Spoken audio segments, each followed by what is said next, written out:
இந்த குற்றச்சாட்டுக்கு பகிரங்கமா எதிர்ப்பு தெரிவிச்சாங்க ஓஷோ கம்யூனிட்டி. ஆனந்த் ஷீலா அவங்க பங்கு பெற்ற எல்லா மீடியாக்கள்லையும் இதை பத்தி பெருசா பேச ஆரம்பிச்சாங்க. இது எங்க மேல நடத்துற இன்னொரு வகையான தாக்குதல் என்று சொல்ல ஆரம்பிச்சாங்க. இதுக்கு அடுத்தபடியா ஷீலா மேல வைக்கப்படுற இன்னொரு குற்றச்சாட்டு சார்லஸ் டர்னருங்கிற ஒரு ஃபெடரல் அபிஷியரை கொலை பண்ண திட்டம் போட்டது. சார்லஸ் டர்னர் ஆரம்ப காலத்துல இருந்தே ஓஷோ கம்யூனிட்டிக்கு எதிராக செயல்பட்டவர். தொடர்ந்து அவங்களுக்கு எதிராக பல லீகல் ஆக்ஷன் எடுக்க முயற்சி பண்ணிக்கிட்டே இருந்தாரு. அதனால எப்பவுமே அவரு ஓஷோ கம்யூனிட்டிக்கு ஒரு எதிரியாகத்தான் தெரிஞ்சாரு. இதனால அவரை கொலை பண்ண திட்டம் போட்டாங்க ஷீலா. அவரை கொலை பண்றதுக்காக தேர்ந்தெடுக்கப்பட்டாங்க சாந்தி பத்ரா. இவங்க ஷீலாவோட க்ளோஸ் அசோசியேட். பல காலங்களா அவங்க கூடவே இருந்து அவங்க சொல்றதை செய்துகிட்டு இருக்கக்கூடிய ஒரு நபர். ஆரம்பத்துல இதற்கு தயங்கினாலும் எல்லாமே நம்மளோட ஓஷோவுக்காக, நம்மளோட ஓஷோ கம்யூனிட்டிக்காகன்னு சொல்லி அதையும் ஏத்துக்கிட்டு இந்த கொலையை செய்வதற்கு தயாரானாங்க. ஆனா அதிர்ஷ்டவசமா வழக்கமான வழியில சார்லஸ் டர்னர் வரல. அந்த கொலை முயற்சி அங்கேயே கைவிடப்பட்டது. ஆனா இவங்க பண்ண எல்லாமே ஒரு கட்டத்துல வெளியே வந்துச்சு. வெளியே வந்ததுக்கு அப்புறமா தான் ஃபெடரல் ஏஜென்சி இந்த என்கொயரிக்குள்ள வந்தாங்க. ஆனா இது எல்லாம் எப்படி வெளியே தெரிஞ்சது? கடைசி காலகட்டத்துல ஓஷோவுக்கும் ஷீலாவுக்கும் பெரிய விரிசல் ஏற்பட்டது. அதுக்கு காரணம் என்ன? அதுக்கும் ஷீலா செய்த இந்த செயல்களுக்கும் என்ன சம்பந்தம்? இது போன்ற குற்றங்கள்ல ஓஷோவுக்கு என்ன பங்கு இருந்துச்சு? இது போக ஓஷோ செய்த குற்றங்கள் என்ன? இப்படி பல தகவலை பத்தி விரிவா அடுத்த எபிசோட்ல பார்க்கலாம். Episode 8, rift between Osho and Sheela. Pune ஆசிரமத்துக்கு வந்ததுல இருந்தே ஓஷோ மேல மிக அளவு கடந்த பக்தி வைத்திருந்தாங்க ஆனந்த் ஷீலா. பின் நாட்களில் ஷீலாவை பத்தி ஓஷோ சொன்ன ஒரு விஷயம், ஷீலாவுக்கு மெடிடேஷன்ல எந்தவித நாட்டமும் கிடையாது. அவளுக்கு மேனேஜ்மெண்ட் மட்டும்தான் தெரியும். அதுவும் நான் சொல்றதான் செய்வா, ஒரு கிளிப்பிள்ள மாதிரி. நானும் அதனாலதான் அவளை செக்ரட்டரியா வச்சிருந்தேன். கிளி எப்படி நம்ம சொன்னதை அப்படியே சொல்லுமோ அதே போல ஷீலாவும் நான் சொன்னதை அப்படியே செய்வா. ஓஷோ எதுக்காக இப்படி சொன்னாருங்கிறத பத்தி பின்னாடி பார்க்கலாம். ஆனா இதுதான் உண்மையான நிலைன்னு அங்க இருக்கிற மற்ற பக்தர்களும் சொல்றாங்க. ஷீலா ஆரம்பத்துல இருந்த ஆசிரமத்துக்கு வர காரணம் தன்னோட கணவருக்கு இருந்த கேன்சர் தான் முன்னாடியே பார்த்தோம். இங்க வந்த பிறகு அவருடைய உடல்நிலை சரியாக ஆகாட்டாலும் தொடர்ந்து சீராக இருந்தது. கொஞ்ச காலங்கள்ல இறந்து விடுவாருன்னு நம்பப்பட்ட அவரு 10 வருஷம் அங்க உயிரோட இருந்தாரு. இது ஓஷோ மேல ஷீலாவுக்கு மிகப்பெரிய ஒரு நம்பிக்கையையும் ஒரு ஈர்ப்பையும் கொடுத்துச்சு. ஆனா கடைசி காலங்கள்ல அது அதே மாதிரி இல்லை. அதுக்கு காரணம் ஓஷோ கம்யூனிட்டிக்குள்ள ஏற்பட்ட சில மாற்றங்கள். என்னதான் ஆன்மீகம், கடவுள், ஓஷோன்னு பேசினாலும் ஒரு கம்யூனிட்டி, ஒரு ஆர்கனைசேஷன் வந்துட்டா அதுல அதிகாரமும் அதுக்கு உண்டான பவரும் முக்கிய ரோல் பிளே பண்ணுது. யாருமே ஒரு பதவியில நிரந்தரமா இருந்துட முடியாது. எல்லாத்துக்குமே ஒவ்வொரு காலகட்டத்துல ரீப்ளேஸ்மெண்ட் உண்டு. அதே மாதிரி யோகலட்சுமியை ரீப்ளேஸ் பண்ணாங்க ஆனந்த் ஷீலா. இப்ப ஆனந்த் ஷீலாவோட டர்ன் வந்துருச்சு. இப்ப அவங்கள ரீப்ளேஸ் பண்ணக்கூடிய ஆட்கள் வர ஆரம்பிச்சாங்க. ஓரிகன் ஸ்டேட்ல ஆன்டிலோப் நகரத்துக்கு பக்கத்துல இருந்த ரேஞ்ச்ல சின்னதா ஆரம்பிக்கப்பட்ட ஓஷோவோட ஆசிரமம், அதாவது ராஜனீஷ்புரம், அதோட புகழ வளர்த்துக்கிட்டே போச்சு. அமெரிக்கா முழுக்க மிகவும் ஃபேமஸா பேசப்பட்ட நபர்கள்ல முக்கியமான ஆள் ஓஷோ. அதன் காரணமாக தொடர்ந்து அவரை நோக்கி பல பக்தர்கள், பல பணக்காரர்கள் எல்லாருமே வந்துகிட்டே இருந்தாங்க. அப்படி வந்தவங்க தான் பிரேம் ஹசியா. இவங்க கூடவே மேலும் சிலரும் வந்தாங்க. இவங்களை ஹாலிவுட் குரூப்னு சொல்றாங்க. அதுக்கு காரணம் பிரேம் ஹசியாவோட ஹஸ்பண்ட் தான் காட்ஃபாதர் படத்தோட ப்ரொடியூசர். ஓஷோவோட டாக்டர், டென்டிஸ்ட், அப்புறம் ஓஷோவோட கேர்டேக்கர், இவங்க எல்லாருமே ஹசியா பக்கம் போக ஆரம்பிச்சாங்க. காரணம் இவங்க எல்லாருமே ஹசியா தான் ஷீலாவுக்கு போட்டியா வரப்போறாங்கன்னு நினைச்சாங்க. எல்லாருமே ஒரு குரூப்பா செயல்பட்டதாக சொல்லப்படுது. ஹசியா வந்ததும் ஷீலா மெல்ல மெல்ல ஓரங்கட்டப்பட்டாங்க. ஓஷோவோட பர்சனல் செக்ரட்டரியா இருந்தாலும் பல விஷயங்கள் ஷீலாவுக்கு தெரியாம நடக்க ஆரம்பிச்சது. குறிப்பா ஓஷோவோட உடல்நிலையிலையும் மனநிலையிலையும் சில மாற்றங்கள் ஏற்பட்டிருந்ததை கவனிச்சாங்க ஷீலா. பல நேரங்கள்ல ஓஷோவோட உரையாடல்கள் ஷீலா இல்லாமையே நடந்துச்சு. இதனால ஷீலாவுக்கு பல விஷயங்கள் தெரியாம போச்சு. இதை சரி பண்றதுக்காக ஷீலா எடுத்த முக்கியமான முடிவு பக் பண்றது. ஓஷோவை சுத்தி நடக்கிற விஷயங்கள் எல்லாமே இவங்களுக்கு ரெக்கார்ட் ஆகிற மாதிரி செட்டப் பண்ணாங்க. பின் நாட்கள்ல இதுக்கு அவங்க சொன்ன காரணங்கள் ஓஷோவோட பாதுகாப்பும் அவரோட உடல் நலமும் தான். என்ன இப்படி பண்ண வச்சது அவரை சுத்தி இருக்கிறவங்க தான். ஓஷோவோட உடல்நிலையை கெடுக்கிறாங்கன்னு சொல்லி குற்றம் சாட்டினாரு ஷீலா. இதுக்கப்புறமா தான் ஒரு மிகப்பெரிய குண்டை தூக்கி போடுறாங்க ஷீலா. ஓஷோ உட்பட சன்னியாசிஸ்ல பல பேரும் சில ட்ரக்ஸ் எடுத்துக்கொள்வதாகவும் அதன் மூலமா அவங்க அதிகமா சிரிக்கிறதாகவும் சொல்றாங்க. குறிப்பா நைட்ரஸ் ஆக்சைடுக்கு பலரும் அடிக்ட் ஆயிட்டதா சொல்றாங்க. அது மட்டும் இல்லாம ஓஷோவுக்கு மெல்ல மெல்ல ட்ரக்ஸ் கொடுக்கப்படுறதா சொல்றாங்க. இப்படி சொல்றதுக்கு காரணம் அவருடைய டாக்டர் ஓஷோவோட பேசின ஒரு உரையாடலை ரெக்கார்ட் பண்ணி கேட்டதுல இப்படி வழி இல்லாம சாகிறதுன்னு ஓஷோ கேட்கிறாரு. அதற்கு அந்த டாக்டர் பதில் சொல்றாரு. இது எல்லாத்தையுமே பக் பண்ணது மூலமா கிடைச்ச ரெக்கார்ட் டேப்ல இருந்து தெரிஞ்சுக்கிறாங்க ஷீலா. இதுக்கப்புறமா தான் ஓஷோவுக்கு ட்ரக்ஸ் கொடுக்கப்படுதுன்னு தெரிஞ்சுக்கிறாங்க. இதை பத்தி ஓஷோ கிட்ட கேட்கும்போது இதுல நீ தலையிடாத, இதையெல்லாம் டாக்டர் பாத்துக்குவாங்கன்னு சொல்றாரு. இது ஷீலாவுக்கு பெரிய அதிர்ச்சியை ஏற்படுத்துது. தன்னுடைய இடத்தை வேற ஒருத்தர் ரீப்ளேஸ் பண்ண போறதை உணர்ந்தாங்க ஷீலா. மற்ற எல்லா சன்னியாசிகளும் சொல்ற ஒரு விஷயம், ஷீலாவுக்கு எப்பவுமே ஒரு வகையான பொறாமை இருந்துச்சுன்னு சொல்றாங்க. ஷீலாவை தவிர ஷீலாவை தாண்டி யாராவது ஓஷோ கிட்ட நெருங்கி பழகுனா அது ஷீலாவுக்கு பொறாமையை ஏற்படுத்தும். ஆனா இந்த விஷயத்துல ஷீலா சொல்றது என்னன்னா, நான் இது எல்லாத்தையும் எப்பவுமே ஓஷோவோட பாதுகாப்புக்காகத்தான் செய்கிறேன், அவரோட உடல் நலத்துக்காகத்தான் செய்கிறேன்னு சொல்கிறாங்க. இப்போ இந்த ஹாலிவுட் கூட்டம் வந்த பிறகுதான் ஓஷோவோட உடல்நிலையிலையும் சரி மனநிலையிலையும் சரி பெரிய மாற்றம் ஏற்பட்டிருக்கு. இதுக்கு முன்னாடி வர அவர் டூம்ஸ்டே பற்றியோ உலகம் அழியறதை பற்றியோ பேசினதில்லை. ஆனால் இப்போ அதுக்காக ஒரு சேஃப் ஹவுஸ் மாதிரி அண்டர் கிரவுண்டில் பில்ட் பண்ணி அதில் ராஜ்னீஷ் எல்லாருமே பத்திரமா இருக்க முடியும்னு சொல்கிறாரு. ஆனால் ஓஷோ இதுக்கு முன்னாடி இப்படி எல்லாம் பேசினதே கிடையாது. மேலும் அடிக்கடி தானா சிரிக்கிறாரு. இப்படி பல குற்றச்சாட்டுகளை வைக்கிறாங்க ஷீலா. இது எல்லாத்துக்கும் காரணம் ஹசியா தலைமையில் இருக்கிற ஹாலிவுட் குரூப் ட்ரக்ஸ் கொடுக்கறது தான் சொல்றாங்க. ஆனா பின் நாட்கள்ல இந்த பேஸ்மெண்ட் பத்தி மற்ற சன்னியாசிகள் பேசும்போது இது ஷீலாவோட ரூமுக்கு கீழே தான் இருக்கு, இது எல்லாமே அவங்களோட செட்டப் தான் சொல்றாங்க. எது உண்மை எது பொய்ன்னு தெரியல. ஆனா ஓஷோ கம்யூனிட்டி 2 குரூப்பா பிரிஞ்சிருக்கிறது மட்டும் வெட்ட வெளிச்சமா தெரிய ஆரம்பிக்குது. எந்த ஒரு பிரச்சனையா இருந்தாலும் அதுக்குன்னு ஒரு முடிவு இருக்கும், அதுக்குன்னு ஒரு கிளைமேக்ஸ் இருக்கும். அதுக்கான நேரம் இப்ப வந்துருச்சு. முன்னாடி சொன்ன மாதிரி அந்த டேப்ல ஓஷோ தன்னோட டாக்டர் கிட்ட வலி இல்லாம சாகிறது எப்படின்னு கேட்கிறாரு. இது மூலமா ஓஷோ தன்னோட இறப்பை அரங்கேற்ற போறாருன்னு நம்புறாங்க ஷீலாவும் அவரோட குரூப்பும். பொதுவா பெரிய பெரிய சாமியார்கள் ஜீவசமாதி அடைவதை கேள்விப்பட்டிருப்போம்.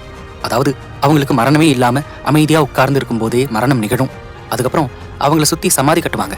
இது மாதிரி பல சாமியார்கள் தமிழ்நாடு முழுக்க இந்தியா முழுக்க இருக்கிறாங்க. அதே போல ஒரு முயற்சியில தான் ஓஷோ ஈடுபட்டு இருக்கலாம்னு நினைக்கிறாங்க ஷீலா. இதை எப்படியாவது தடுக்கணும், ஓஷோவோட உயிரை பாதுகாக்கணும்னு நினைக்கிறாங்க. இதை பத்தி தன்னோட குரூப் கிட்ட பேசி ஒரு திட்டத்தை தீட்டுறாங்க ஷீலா. இவங்களோட திட்டம் அன்னைக்கு நைட்டு நடக்கவிருக்கிற அந்த மிகப்பெரிய ஈவெண்ட்ல ஓஷோவோட டாக்டரை கொலை பண்ணணும் அப்படிங்கிறது தான். இதற்கான மருந்து இன்ஜெக்ஷன் எல்லாம் ரெடி ஆயிருச்சு. ஆனா அதை பண்ண போறது யாருன்னு முடிவு பண்ணல. இந்த முறையும் மா சாந்தி பத்ரா தான் முன்னாடி வந்தாங்க. அதே போல ஓஷோவோட டென்டிஸ்ட் மற்றும் உதவியாளரையும் கொலை பண்றதுக்கு திட்டம் போடுறாங்க. ராஜ்னீஷ்புரத்துல அன்னைக்கு நடக்கவிருந்த ஒரு பெரிய ஈவெண்ட்டுக்கு எல்லாருமே தயாராயிட்டு இருந்தாங்க. அதுலதான் ஓஷோ தன்னோட மரணத்தை அரங்கேற்ற போறாரு, ஜீவசமாதி அடைய போறாருன்னு நம்பிக்கிட்டு இருந்தாங்க ஷீலாவும் அவரோட குரூப்பும். இந்த விஷயத்தை தடுக்கணும்னா இதை செய்ய போற டாக்டரை கொலை பண்ணணும்னு முடிவு பண்ணி அதுக்காக மா சாந்தி பத்ரா தயாரானாங்க. கையில ஒரு இன்ஜெக்ஷனோட டாக்டர் பக்கத்துல நின்றுட்டு இருந்தாங்க சாந்தி பத்ரா. வழக்கம் போல பாட்டு, மியூசிக், டான்ஸ் கொண்டாட்டமா இருந்தது. கடைசியா அது முடிய போற தருணத்துல தன்னோட கையில இருந்த இன்ஜெக்ஷனை டாக்டரோட பின்பக்கமா குத்துனாங்க. சற்று சுதாரிச்சுக்கிட்ட டாக்டர் கொஞ்சம் தடுத்தாரு. ஆனா என்ன இருந்தாலும் பத்ரா அவங்க செய்ய வேண்டிய வேலையை செஞ்சுட்டு அந்த இன்ஜெக்ஷனை தூக்கி வீசினாங்க. அப்படி தூக்கி வீசப்பட்ட இன்ஜெக்ஷனை இன்னொருத்தர் வந்து எடுத்துட்டு போகணும், இதுதான் பிளான். அந்த பிளான் படி எல்லாமே நடந்துச்சு. தான் ஒரு கொலை பண்ணிட்டோம்னு நினைச்சு சாந்தி பத்ரா ரொம்ப பதட்டம் அடைஞ்சாங்க. அமைதியாக தன்னோட ரூமுக்குள்ள போய் உட்காந்துக்கிட்டாங்க. உடனே அந்த இடத்துல இருந்து கிளம்பணும், இனியும் இந்த ராஜ்னீஷ் கம்யூனிட்டியில நமக்கு வேலை இல்லைன்னு நம்புறாங்க. கிட்டத்தட்ட இதே தான் அந்த குரூப்ல மற்றவங்களும் நினைச்சாங்க. இந்த சம்பவத்துக்கு அப்புறமா மா ஆனந்த் ஷீலா, மா சாந்தி பத்ரா உள்ளிட்ட மேலும் சில பேர் அந்த இடத்துல இருந்து கிளம்பணும்னு முடிவு பண்ணாங்க. அதே போல நைட்டோட நைட்டா அவங்களோட ஏர்லைன்ஸ்ல கிளம்பி ஜெர்மனிக்கு போனாங்க எல்லாரும். இதுதான் அவங்களோட திட்டத்தின் முடிவா கூட இருந்திருக்கலாம். ஆரம்பத்துல இப்படி தப்பிச்சு போனது யாருக்குமே தெரியல, ஓஷோவுக்கு கூட தெரியாது. ஷீலா தலைமையில சாந்தி பத்ரா உள்ளிட்ட பலர் ஜெர்மனில ஒரு மேன்ஷன்ல தங்கி இருந்தாங்க. அடுத்த நாள் இந்த விஷயம் ஓஷோவுக்கு தெரிஞ்சதும் கடும் கோபம் அடைந்தாரு. ஆனா இந்த கோபம் தான் ஒட்டுமொத்த ஓஷோ கம்யூனிட்டியையும் அமெரிக்காவில இருந்து விரட்டி அடிக்க போகுது அப்படின்னு அவருக்கு அப்ப தெரியல. பல காலங்களா ஓஷோவுக்கு எதிராக ஏதாவது ஒரு ஆதாரம் சிக்கிறாதான்னு காத்துக்கிட்டு இருந்த ஃபெடரல் ஏஜென்சிக்கு ஆதாரத்தை அள்ளி கொடுக்க போறாரு ஓஷோ. அதுல முதல் விஷயம் ஷீலாவை எக்ஸ்போஸ் பண்ணது. ஷீலா ஒரு கரப்டட் ட்ரக் அடிக்ட், அவ என்னை ஏமாத்திட்டான்னு வெளிப்படையாவே பேசினாரு. 4 வருடங்கள் புது மேடைகள்ல எதுவுமே பேசாம இருந்த ஓஷோவோட குரல்கள்ல கோபம் கொப்பளித்தது. முதல்ல ஷீலா மேல பர்சனல் அட்டாக் பண்ண ஆரம்பிச்சாரு. ஷீலா ஒரு சன்னியாசியே கிடையாது, அவளுக்கு மெடிடேஷன்ல எல்லாம் பெரிய ஈடுபாடே கிடையாது. அவளை என்னோட செக்ரட்டரியா வச்சிருந்ததுக்கு காரணம் மேனேஜ்மெண்ட்டுக்காக மட்டும்தான். முதல்ல அவளோட கணவருக்கு கேன்சர் இருந்ததற்காகத்தான் என்னை தேடி வந்தா. இங்க இருக்கிற சூழ்நிலை, மெடிடேஷன், இது எல்லாமே அவளோட கணவனை நல்லபடியா குணப்படுத்திட்டு வந்துச்சு. இன்னும் கொஞ்ச நாள் மட்டும்தான் உயிரோட இருப்பான்னு சொன்னவரை அடுத்த 10 வருஷத்துக்கு உயிர் வாழ வச்சுது. ஆனா ஷீலா சரியா இருந்திருந்தா அவர் இன்னும் அதிக காலம் வாழ்ந்திருக்க வாய்ப்பு இருக்குன்னு சொல்றாரு ஓஷோ. ஷீலாவுக்கு தன்னோட கணவன் மேல இருக்கிற அன்பை விட தனக்கு புதுசா கிடைத்த பாய் ஃப்ரெண்ட்ஸ் மேலதான் அதிகமான அன்பு இருந்துச்சு. அவங்களுக்குள்ள ஏற்பட்ட தொடர்புகள் தான் ஷீலாவோட ஹஸ்பண்ட் சாகிறதுக்கு காரணமா இருந்துச்சு. ஷீலாவோட ரூமை 2ஆ பிரிச்சுட்டு ஒரு பக்கம் அவரோட ஹஸ்பண்ட் இருக்க வச்சுட்டு இன்னொரு பக்கம் தன்னோட பாய் ஃப்ரெண்ட்ஸ் கூட ஜாலியா இருந்தா ஷீலா. அவங்க சிரிக்கிற குரல்கள், பேசுற குரல்கள் எல்லாம் சேர்ந்துதான் ஷீலாவோட ஹஸ்பண்டை கொலை பண்ணிச்சு. இன்னும் சொல்ல போனா ஷீலாவுக்கு அவங்களோட ஹஸ்பண்டை காப்பாற்றணுங்கிற எண்ணம் இல்லவே இல்லை. அவர் எப்ப இறந்து போவாரு, எப்ப தன்னுடைய பாய் ஃப்ரெண்ட்ஸ் கூட இன்னும் ஜாலியா இருக்கலாம்னு நினைச்சிட்டு இருந்தா ஷீலா. அதன்படியே அவர் இறந்து போயிட்டாரு. இப்படி பல வகையான குற்றச்சாட்டுகளை வச்சாரு ஓஷோ. அதே போல அவரை ஒட்டு கேட்டு அவரை ஏமாத்தினது, தன்னோட டென்டிஸ்ட், டாக்டர் இவங்க எல்லாத்தையும் கொலை செய்ய முயற்சி பண்ணது, இப்படி பல விஷயங்கள்ல ஷீலா மேல குற்றம் சாட்டினாரு ஓஷோ. ஆனா இதோட அவர் நிக்கல. இதுக்கப்புறமா தான் ஃபெடரல் ஏஜென்சிக்கு கதவை திறந்து விட்டாரு. ஷீலாவை பத்தி எந்த விதமான இன்வெஸ்டிகேஷனுக்கும் ஓஷோ கம்யூனிட்டி முழு ஒத்துழைப்பையும் கொடுக்கும், அவளை கண்டுபிடிச்சு தண்டிக்கணும்னு சொல்லி கோவமா சொன்னாரு. வாய்ப்பு கிடைக்காதான்னு காத்துட்டு இருந்தவங்களுக்கு இது ஒரு மிகப்பெரிய வாய்ப்பா அமைஞ்சது. FBI இந்த இன்வெஸ்டிகேஷன் உள்ள வந்தாங்க. அவங்களுக்கு ஆரம்பத்துல இருந்தே ஷீலா மேல இருந்த இன்ட்ரெஸ்ட்டை விட ஓஷோவை எப்படி சிக்க வைக்கணுங்கிற இன்ட்ரெஸ்ட் தான் அதிகமா இருந்துச்சு. இதுதான் ஓஷோ கம்யூனிட்டியோட அவங்க பில்டப் பண்ண ராஜ்னீஷ்புரத்தோட வீழ்ச்சி ஆரம்பமாக முக்கியமான காரணம். ராஜனீஷ்புரம் எப்படி வீழ்ச்சி அடைந்தது, அது மூலமா ஓஷோ எப்படி கைது செய்யப்பட்டார், அவர் செஞ்ச குற்றம் என்ன, அதன் பிறகு அவருடைய மரணம் எப்படிப்பட்டதா இருந்துச்சு, இது போன்ற பல விஷயங்களை அடுத்த எபிசோட்ல விரிவா பார்க்கலாம். ஷீலா அங்கிருந்து போனதுக்கு அப்புறமா ஓஷோ மறுபடியும் பேச ஆரம்பிச்சாரு. ஃபெடரல் ஏஜென்சிஸை இன்வெஸ்டிகேஷனுக்காக இன்வைட் பண்ணாரு. தன்னோட புது செக்ரட்டரியா பிரேம் ஹசியாவை நியமிச்சாரு. இன்வெஸ்டிகேஷன் நடக்க ஆரம்பிச்சது. ஆனா அவங்களோட இன்வெஸ்டிகேஷன் எல்லாமே ஒட்டுமொத்த கம்யூனிட்டிக்கும் எதிராக தான் இருந்துச்சு. ஆரம்பத்துல எல்லா சன்னியாசிஸும் ஒத்துழைப்பு கொடுத்தாலும் ஒரு கட்டத்துக்கு பிறகு அவங்களோட ஒத்துழைப்பை நிறுத்திக்கிட்டாங்க.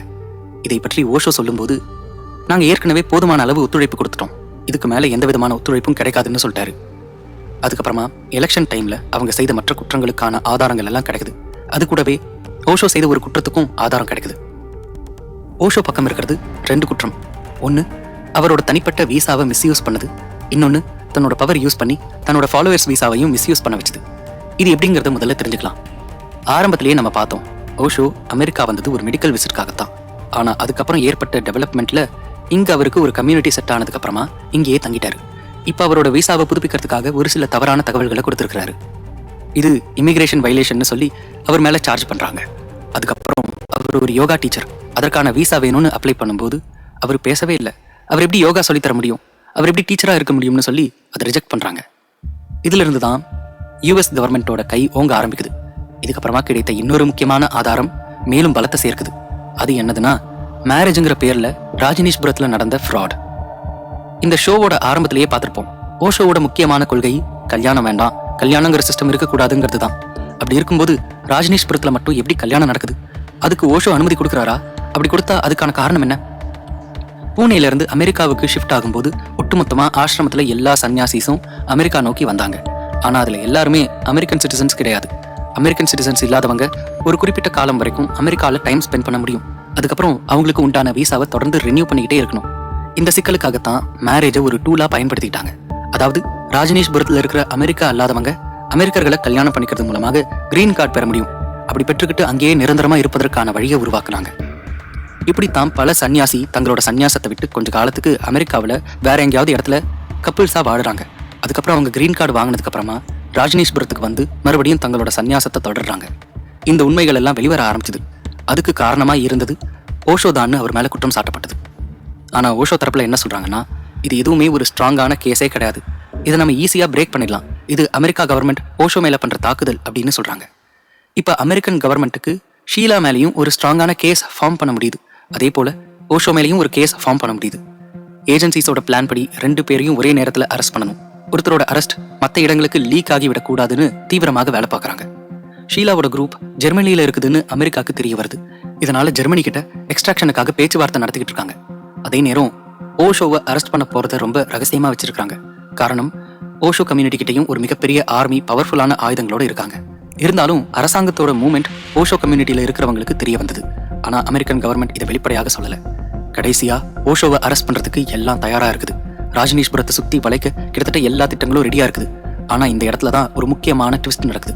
ஓஷோவை அரெஸ்ட் பண்றதுக்கு முன்னாடியே 2 ஜெட் விமானங்கள் ராஜனீஷ்புரத்துல இருந்து கிளம்பி போறத பாக்குறாங்க அங்க இருக்கிற இன்ஃபார்மர்ஸ். கொஞ்ச நேரத்திலேயே எல்லாருக்குமே தெரிய வருது, ஓஷோ ராஜனீஷ்புரத்தை விட்டு தப்பிச்சு போயிட்டாரு.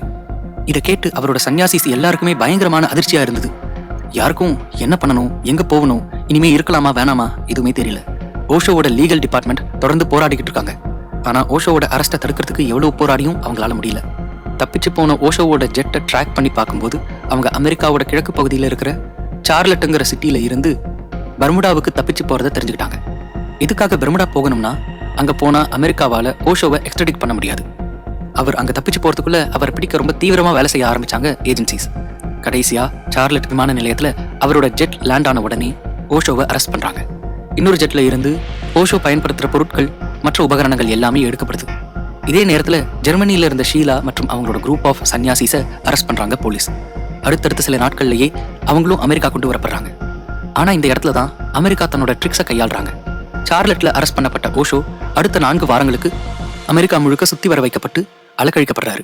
அதாவது அவரை போர்ட்லாண்ட் விமான நிலையத்துக்கு தான் கொண்டு வரணும். அதுல இருந்து அவர் சம்பந்தப்பட்ட ஓரிகன் மாகாணத்துல தான் தண்டனை வழங்கப்படும். ஆனா அவர் 4 வாரங்களா ஒவ்வொரு மாகாணத்துக்கும் அழைத்து போய் அங்கங்க செக்யூரிட்டி செக், செக்யூரிட்டி இஷ்யூன்னு சொல்லி அலக்கழிக்கப்படுறாரு. இதனால ஓஷோவோட உடல்நலம் பாதிக்கப்படுவதாக ஓஷோவோட ஃபாலோவர்ஸ் சொல்றாங்க. கடைசியா அவர் ஓரிகன் கொண்டு வரப்படுறாரு. அவருடைய லீகல் டீம் எல்லாருமே சொல்ற ஒரு விஷயம், இது ஒரு ரொம்ப வீக்கான கேஸ், இதுல இருந்து ரொம்ப ஈஸியா வெளியே வந்துட முடியும் அப்படின்னு சொல்றாங்க. இருக்கிற எவிடன்ஸும் ரொம்ப வீக்கா இருக்குதுன்னு சொல்றாங்க. ஆனா ஓஷோ கம்யூனிட்டியை சேர்ந்த லீகல் அட்வைசர் கிட்ட கேட்கிறாரு என்ன பண்ணலாம் அப்படின்னு. அதுக்கு அவருடைய லீகல் அட்வைசர் சொன்ன ஒரு விஷயம், இந்த கேஸ்ல இருந்து நம்ம வெளிவந்தாலும் நம்மளை எப்படியாவது பிடிக்கணும், அரெஸ்ட் பண்ணணும்னு முடிவு பண்ணிட்டாங்கன்னா அமெரிக்கன் கவர்மெண்ட் கண்டிப்பா பிடிச்சே ஆவாங்க. அது மட்டும் இல்லாம நமக்கு ஏதாவது ஒரு வகையில தொடர்ந்து தொந்தரவு வந்துகிட்டே இருக்கும். அதனால இந்த கேஸை சுமூகமா முடிச்சுட்டு போறது தான் நல்லதுன்னு படுதுன்னு சொல்றாரு லீகல் அட்வைசர். இதுக்கு பதில் சொல்ற ஓஷோ, என்னால இவங்க பொய்க்கு எதிராக சண்டை போட முடியும், சண்டை போட்டா நீதி கிடைக்கும்னு தெரிஞ்சா கண்டிப்பா சண்டை போடுவேன், ஆனா என்னோட உடல் முன்னாடி மாதிரி ஒத்து வரல, அதனால இந்த கேஸை சுமூகமா முடிச்சுக்கலாம்னு சொல்றாரு ஓஷோ. ஸோ அமெரிக்கன் கவர்மெண்ட் ஒரு டீல் சொல்றாங்க. அதாவது ஒரு குறிப்பிட்ட அவங்க சொல்ற பெனால்டி அமௌண்ட்டை கட்டிட்டு அமெரிக்காவை விட்டு வெளியே போயிடணும், திரும்ப அமெரிக்கா வரக்கூடாது. இதுதான் அவங்க கொடுக்குற டீல். ஓஷோவோட பர்சனல் செக்யூரிட்டியான ஹசியா ஓஷோவை உயிரோட அமெரிக்கா விட்டு வெளியே போக விடுங்க, அது போதும்னு கேட்குறாங்க. தான் கட்ட வேண்டிய ஃபைனை கட்டிட்டு அமெரிக்காவிலிருந்து வெளியே போறாரு. இதுக்காக கிட்டத்தட்ட அவர் வச்சிருந்த 20க்கும் மேற்பட்ட ரோல்ஸ் ராய்ஸ் கார்ஸை விற்க வேண்டிய நிலை ஏற்பட்டதா சொல்றாங்க. அதே போல இந்த பக்கம் ஷீலாவுக்கும் அவங்களுக்கு ஏற்ற தண்டனை கிடைக்குது. கொலைக்கான திட்டம் வகுத்தது, அதுக்கப்புறம் பயோ டெரர் அட்டாக்கான ஃபுட் பாய்சனிங் பண்ணது, இது எல்லாத்துக்கும் சேர்த்து 4.5 வருஷம் ஜெயில் தண்டனையும் அது கூடவே $4,20,000 பெனாலிட்டி அமௌண்ட்டும் கட்ட சொல்றாங்க. ஷீலா அதனோட தண்டனை அனுபவிக்கிறாங்க. ஜெயிலில் இருக்கும் போதுமே தொடர்ந்து இன்டர்வியூ கொடுத்துட்டு தான் இருந்தாங்க. அப்போ ஒரு முறை ஓரிகன் மக்களுக்கு நீங்க என்ன சொல்ல விரும்புறீங்கன்னு கேட்டதற்கு ஓரிகன் மக்கள் ஓஷோவையும் ராஜ்னீஷத்தையும் கொஞ்சம் கூட புரிஞ்சுக்கல, அதுக்காக அவங்க வருத்தப்படுவாங்கன்னு சொல்றாங்க. ஓஷோவுக்கு தண்டனை கிடைச்சி அவர் அமெரிக்கா விட்டு வெளியே போனதும் முதல்ல இந்தியாவுக்கு தான் வராரு. இந்தியாவில் அவருக்கு அவரோட ஃபாலோவர்ஸால மிகப்பெரிய வரவேற்பு கொடுக்கப்படுது. ஓஷோ கொஞ்ச காலம் தன்னோட பூனே ஆசிரமத்தில் இருக்கிறாரு. அதுக்கப்புறமா தன்னோட வெளிநாட்டு சன்னியாசிகளுக்கு விசா பிரச்சனை வந்ததால மறுபடியும் நேபாளில் இருக்கிற காத்மண்டுக்கு போறாரு.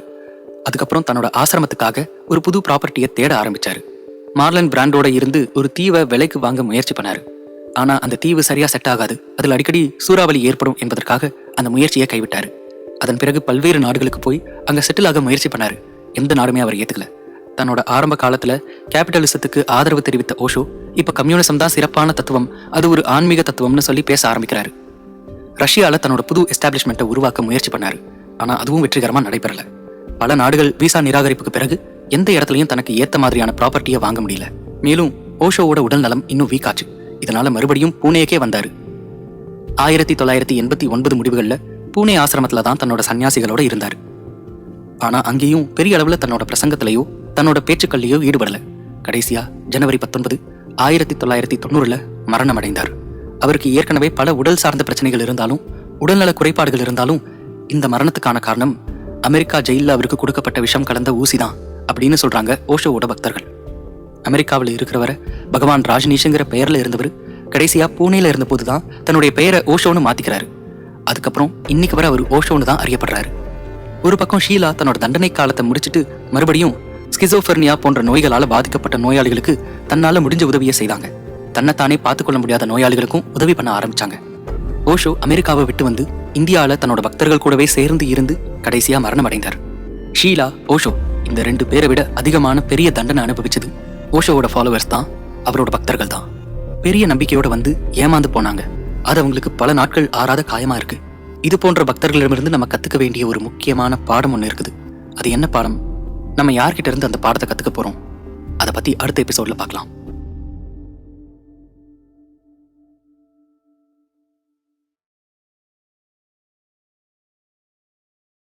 ஆரம்ப காலத்துல இருந்தே ஓஷோ ஒரு சர்ச்சைக்குரிய நபரா தான் இருந்திருக்கிறாரு. பலரும் அவர் ஒரு சிறந்த தத்துவவாதி, சிறந்த அறிவாளின்னு சொல்றாங்க. அதே போன்று மேலும் பலர் அவரை கடுமையா விமர்சிக்கிறாங்க. தத்துவங்களும் கருத்துக்களும் ஒருத்தருக்கு ஒருத்தர் மாறுபடக்கூடியது. அதனால இது போன்ற சர்ச்சைகள் உருவாகிறது சாதாரணமான விஷயம்தான். ஆனா ஓஷோவோட விஷயத்துல அப்படி இல்லை. அவரோட ஆரம்ப காலத்துல இருந்தே சர்ச்சையும் தொடர்ந்து வருது. அவர் என்னைக்கு செக்ஸ் பத்தியும் குடும்ப வாழ்க்கை பத்தியும் கல்யாணத்தை பத்தியும் பேச ஆரம்பிச்சாரோ கூடவே சர்ச்சைகளும் தொடர்ந்து வர ஆரம்பிச்சது. அது மட்டும் இல்லாம டைனமிக் மெடிடேஷன் சொல்லி இதுவரை பார்க்காத ஒரு புது வகையான முறையை அறிமுகப்படுத்தினார். அதையும் பெரும்பான்மையான மக்களால ஏற்றுக்கொள்ள முடியல.